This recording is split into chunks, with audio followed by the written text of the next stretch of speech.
What's going on, movie fans? My name is Michael Weer. I love talking about movies, even if I'm in a hotel room. Today we're continuing on our Saw franchise review series with the fourth entry into the Saw franchise. This has been a really fun franchise to go back and rewatch and actually review because I've seen most of these movies a couple of times. This movie in particular blew me away the first time I saw it. When the first time I saw Saw 4, I was like, wow, that might be the greatest twist ending of all time. And then I grew up and I've rewatched it recently, and the ending isn't as clever as I thought it would be. But with that said, let's get to my review for Saw 4.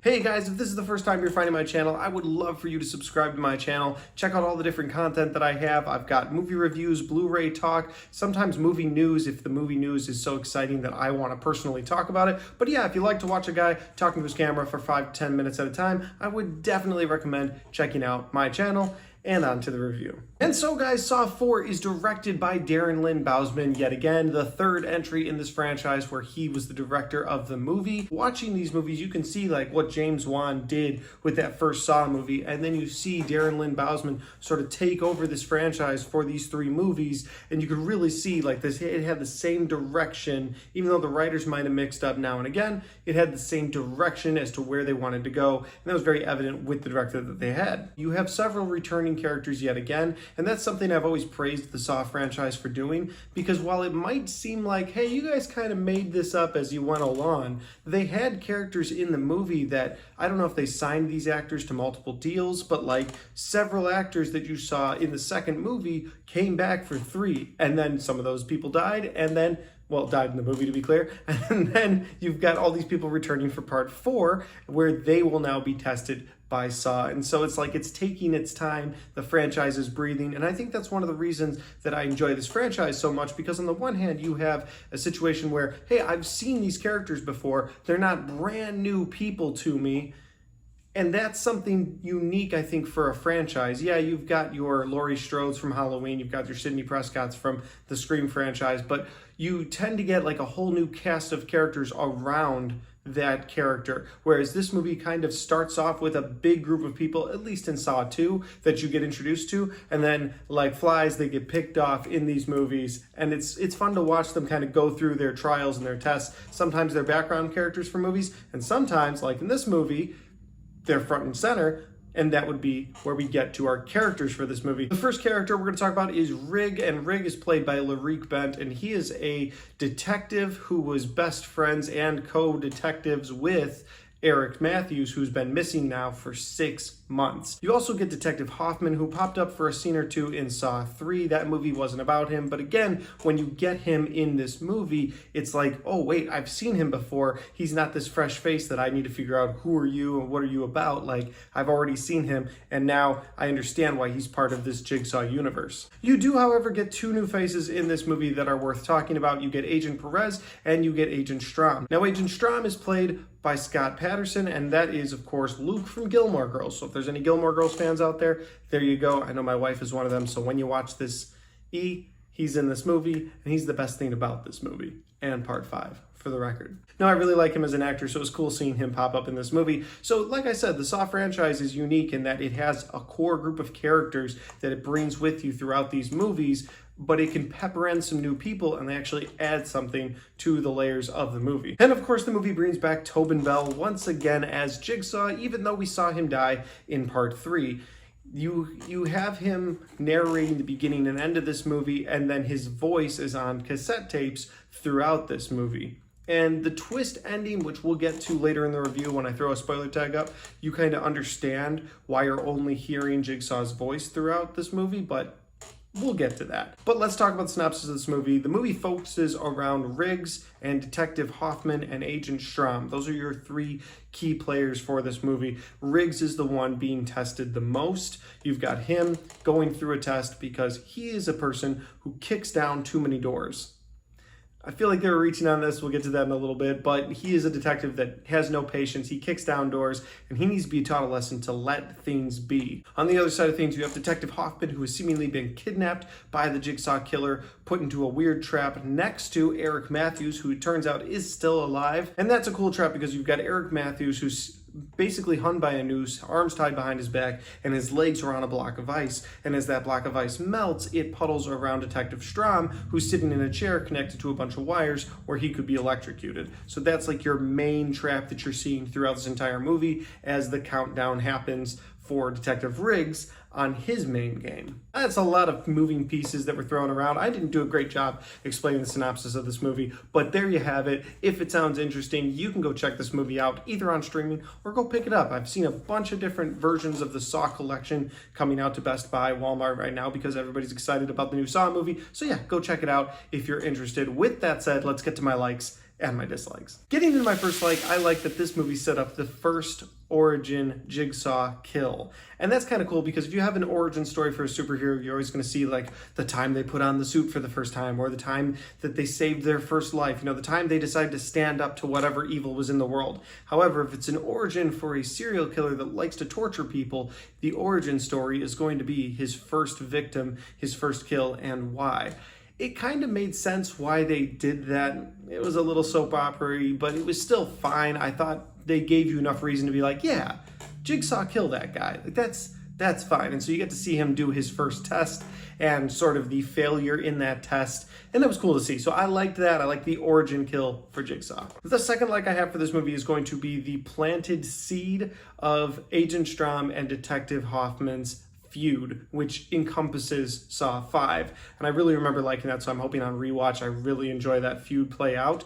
But yeah, that's what you have in this movie. You have Detective Hoffman, who seemingly doesn't want anybody else messing with this Jigsaw case because he wants to be the one to bring Jigsaw down and find his detective friends who have gone missing or have wound up dead. And then on the other side of things, you have Agent Strahm, who comes in and he's like, no, something nefarious is afoot here, and I don't trust Hoffman. And so you see that beginning of that feud start to build all the way up to the closing moments of this movie, and I like that because, again, with a franchise, especially a horror franchise, a lot of the time it seems like they give you a solid story, but they never really had a plan for the future. Whereas Saw 4 definitely feels like it's an in-between movie that definitely had plans for the future. Finally, my last like for this movie is going to be the time jump twist ending, which is where I'll throw that spoiler tag up because we're going to talk about the twist ending for this movie. And yeah, the opening and beginning scenes of this movie all take place after the events of Saw 3, after everything that happened with Amanda, the man looking for his daughter, everything happening with Jigsaw getting sliced open. All of that happens the beginning of part 4 and the end of part 4, it all happens right after that. However, the rest of the movie in part 4 takes place during part 3,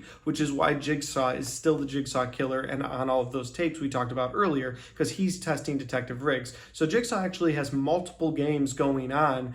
In part 3, you were like, okay, there's a couple games. You got the Amanda game, you've got the doctor, you've got the man who's trying to learn to forgive through his game, but then as it turns out, you also have Riggs running his game, and you have Detective Hoffman involved in that, and Agent Strahm close on the tail of the Jigsaw killer this entire time. And again, I said this in the opening, that blew me away the first time I saw it. I was like, that is a crazy ending.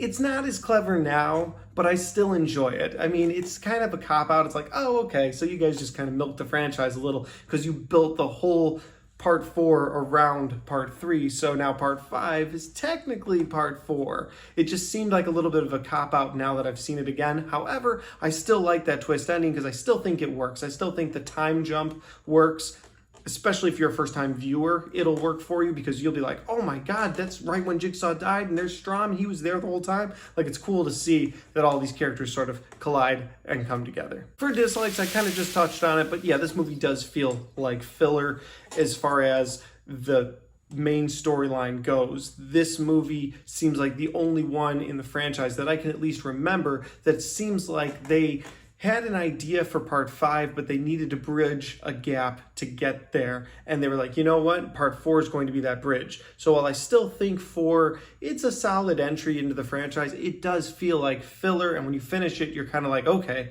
so now we need to move on to 5. 5 5 feels like the next movie, whereas 4 feels like filler between 3 and 5. That's not to say it's necessarily the worst thing. That's just a nitpick that I have personally. The other dislike, something I also touched on briefly earlier, and that is Riggs' test of not kicking open doors.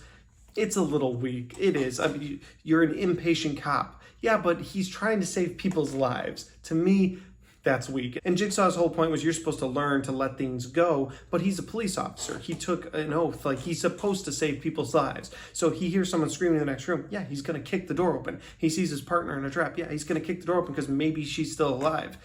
So it's a weak concept, and I feel like Jigsaw would have come up with a better trap like that based on what we have seen in previous movies. But maybe I'm wrong. That's just another nitpick that I have with this movie. Those are my only dislikes. Overall, I'll say I think Saw 4 is a solid entry, but like I said, it feels like filler between the 2 movies. But those are just my thoughts because that's my review for Saw 4 in a hotel room. Guys, if you've seen Saw 4, if you have, let me know your thoughts about this movie in the comment section down below. It's been out for a long time, so I'd love to know your thoughts on this movie. Do you agree with me, disagree with me? Maybe you think it's the best entry in the franchise? Let me know. And guys, of course, if you liked this video, don't forget to hit that like button because it helps the video, it helps the channel, and it helps me right here. Thanks for watching. I'll see you next time.